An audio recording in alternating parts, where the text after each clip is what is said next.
नमस्कार, मैं आपका दोस्त इंजीनियर प्रभात कुमार सिंह निराला कंस्ट्रक्शन चैनल के एक और नए वीडियो में आप सभी का बहुत बहुत स्वागत करता हूं। दोस्तों, आज की इस वीडियो में मैं आप लोग को एक 4 बेडरूम के साथ साथ hall, dining area, kitchen, toilet, bathroom, सीढ़ी और पूजा रूम के साथ बन रहे इस घर का वॉक थ्रू दिखाऊँगा। इसके बारे में पूरी जानकारी दूँगा और साथ में ये भी बता दूँगा कि इस घर को बनाने में अब तक टोटल कितना रुपये का खर्च आया है। तो अगर आप अपने लिए घर बना रहे हो या फिर घर बनाने का प्लानिंग कर रहे हो तो इस वीडियो को देखिए, आपको बहुत ज़्यादा आइडिया लग सकता है। सबसे पहले बात कर लेंगे कि इस घर का फर्श का जो लेवल है वो क्या है। तो ग्राउंड लेवल से लगभग 2 से 2.5 फीट के आसपास में इसका जो फर्श का लेवल है वो रखा गया है। कंफर्टेबल हाइट यहाँ पे रखा गया है आपको 2.5 से 3 फीट के आसपास में इसका जो प्लिंथ हाइट है, मतलब कुर्सी लेवल है, उसे रखना चाहिए। यहाँ पर डीपीसी का भी प्रयोग किया गया है और उसके साथ साथ ग्राउंड बीम का भी प्रयोग किया गया है। मैं आपको दिखाऊंगा, उसके बारे में बताऊंगा। लेकिन विंडो का डिज़ाइन देख लीजिए कि नीचे में बॉक्सनुमा डिज़ाइन के साथ इस विंडो को बनाया गया है। उसके साथ साथ ऊपर में देखोगे तो स्लॉप डिज़ाइन के साथ में यहाँ पे जो विंडो है उसे बनाया जा रहा है। ये मैं थोड़ा जूम करके आपको दिखाने का कोशिश करता हूँ। और उसमें एक ब्रिक वर्क भी किया गया है ताकि आपको ये जो पट्टी वाला डिज़ाइन है वो भी मिले, उसके साथ साथ स्लोप डिज़ाइन भी आपको आसानी के साथ मिल सके। तो देखिए, कुछ इस तरीक़ा से इस घर का जो विंडो है उसे बनाया जा रहा है।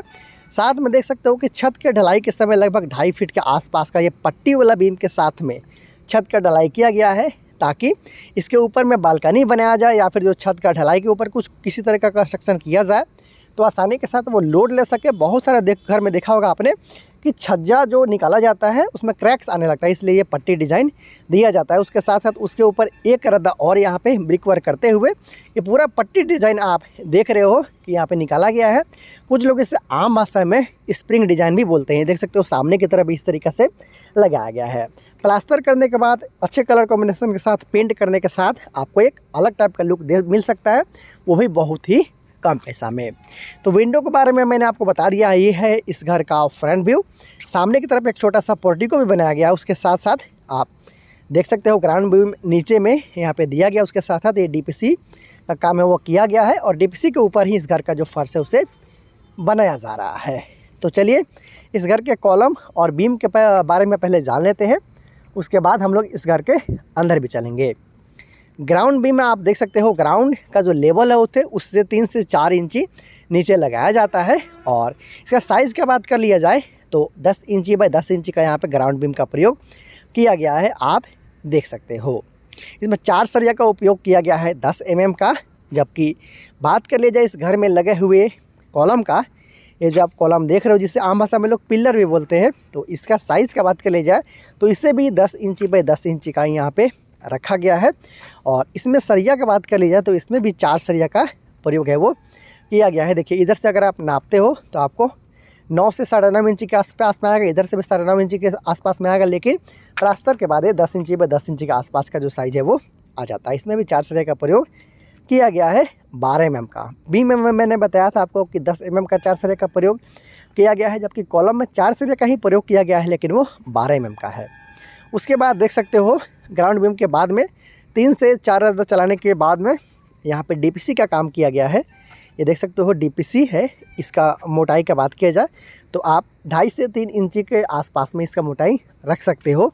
और ये घर में सीलन आले से बचाता है, जो नीचे का नमी होता है उसे ऊपर की तरफ ट्रांसफ़र ये नहीं होने देता है। तो ये अच्छा चीज़ है, आप अपने घर में प्रयोग करवा सकते हो। तो देखिए, कुछ इस तरीक़ा से इस घर का काम है वो किया गया है।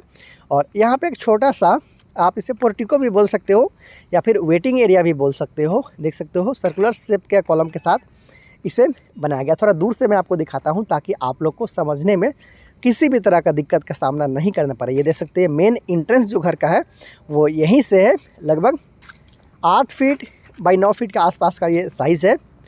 और यहाँ पे देख सकते हो नीचे में जो कॉलम है स्क्वायर शेप का कॉलम ही लिया गया है, ये देख सकते हो। उसके बाद फिर इसे सर्कुलर शेप का रूप है वो दिया गया है। देखिए, नीचे में स्क्वायर, उसके ऊपर में फिर गोलाकार कॉलम यहाँ पे आ गया ताकि इस घर का लुक को बढ़ाया जा सके, क्योंकि ये कॉर्नर पे है और मेन एंट्रेंस इसका यहीं से है। उसके बाद फिर ऊपर में ईंट की जुड़ाई करना है, इसलिए ऊपर में स्क्वायर शेप का फिर से ये काम है वो किया गया है। तो नीचे वाला हिस्सा भी आप देख सकते हो कि घर का जो फर्श बनाने का काम है वो भी कंप्लीट हो चुका है। मैं देर नहीं करूँगा, चलते हैं इस घर के अंदर और देखते हैं कि इस घर के अंदर में आखिर किस तरीक़े से काम है वो किया गया है। तो देखिए ये जो विंडो है जो मैंने पहले आपको दिखाया था उसी टाइप का विंडो यहाँ पे बनाया गया है। साइड की तरफ भी एक और विंडो है, उससे भी आप देख सकते हो। तो बॉक्सनुमा डिज़ाइन के साथ साथ इसमें आपको स्लोप डिज़ाइन भी मिल जाता है और साइड में आप देख सकते हो कुछ इस तरीक़ा का कंस्ट्रक्शन किया गया है। चारों तरफ से जो पट्टी का डिज़ाइन है ना छत के ऊपर, उसे लगाया गया है ताकि आपको एक अच्छा लुक मिल सके। देखिए कुछ इस तरीक़ा से इस घर का फ्रंट व्यू आने वाला है। इस घर के ऊपर जो छत के ऊपर में अगर एक अच्छा सा पैरापेट वाल का डिज़ाइन लगा दिया जाए, पैरापेट का वाल का जो काम है उसे करा दिया जाए तो काफ़ी अच्छा लुक आपको मिल सकता है।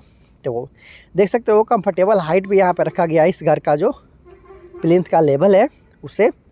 और अगर आप घर बनाते हो तो कम से कम आपको ग्राउंड लेवल से 2.5 से 3 फीट के आसपास में जो घर का फर्श हो उसे रखना चाहिए, उससे कम बिल्कुल भी आपको नहीं रखना चाहिए। तो देखिए ऐसा काम बाहर से किया जा रहा है। घर का जो काम है वो छत के ढलाई तक कंप्लीट हो चुका है।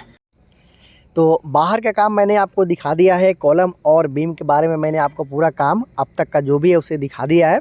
अब बारी है अंदर चलने की। तो जैसा कि आप देख रहे हो कि इस घर का जो सेंटरिंग का काम है, जो इसमें बल्ली का प्रयोग किया जाता है वो अभी लगा हुआ है, लेकिन मैं कोशिश करता हूँ कि थोड़ा सा इस घर का जो अंदर का लुक है उसे मैं दिखा दूँ। वॉक थ्रू के जैसा देख सकते हो, एंट्रेंस के साथ ही आपको मिल जाता है वेटिंग एरिया।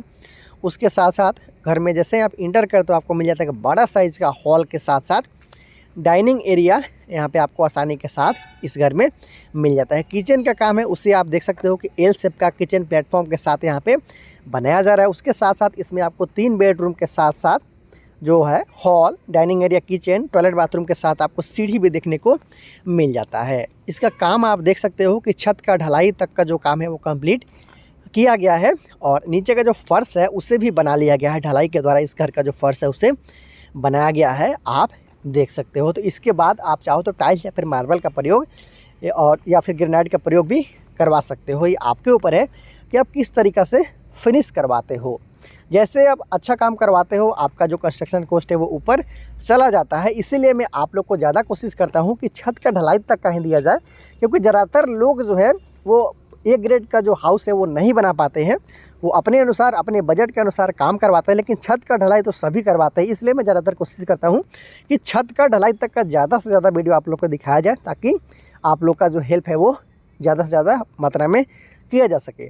तो देखिए कुछ इस तरीक़ा से इस घर का जो काम है वो किया गया है। बात किया जाए कि इस घर को बनाने में अब तक टोटल कितना रुपये का खर्चा आया है, तो इस घर के मकान मालिक के अनुसार इस 4 बेडरूम वाला घर को छत के ढलाई तक बनाने में जो टोटल कॉस्ट है, मटेरियल कॉस्ट के साथ साथ लेबर कॉस्ट को जोड़ते हुए 12 लाख से लेकर 13 लाख के बीच में आ चुका है। तो अगर आप भी अपने लिए घर बना रहे हो 4 बेडरूम के साथ, तो आपको 12 से 13 लाख के बीच में एस्टिमेशन रखना चाहिए छत के ढलाई तक के लिए। इसके बाद फिर आपको प्लास्टर करवाना होगा। उसके बाद जिस तरीक़े से आप फिनिशिंग कराते हो इसका जो कॉस्ट है वो बढ़ते चला जाएगा। दोस्तों इस वीडियो में आपने देखा कि किस तरीक़े से इस घर का छत का ढलाई तक काम हुआ है, लेकिन इसके आगे वाला काम को देखने के लिए प्लीज़ चैनल को सब्सक्राइब ज़रूर कर लीजिएगा, क्योंकि जैसे ही ये जो सेंटरिंग का काम है उसे निकाला जाता है, सेंटरिंग को डिसेंटरिंग किया जाता है, उसके बाद मैं आपको इस घर के लिए फिर से वॉक थ्रू लेकर आऊँगा, जिससे आप लोग को और भी ज़्यादा आइडिया मिल सकता है। क्योंकि मैं बांस और बल्ली के बीच में मैंने आपको दिखाया, तो हो सकता है आपको समझने में कुछ दिक्कत का सामना करना पड़ा होगा। तो जैसे ही इसका काम आगे बढ़ता है, प्लास्टर से लेकर फिनिशिंग तक पूरा काम मैं आप लोग को दिखाते रहूँगा कंस्ट्रक्शन कॉस्ट के साथ में। तो बहुत ही जल्द मिलते हैं अगले वीडियो में एक अलग टॉपिक के साथ। तब तक ले दीजिए इजाज़त। नमस्कार।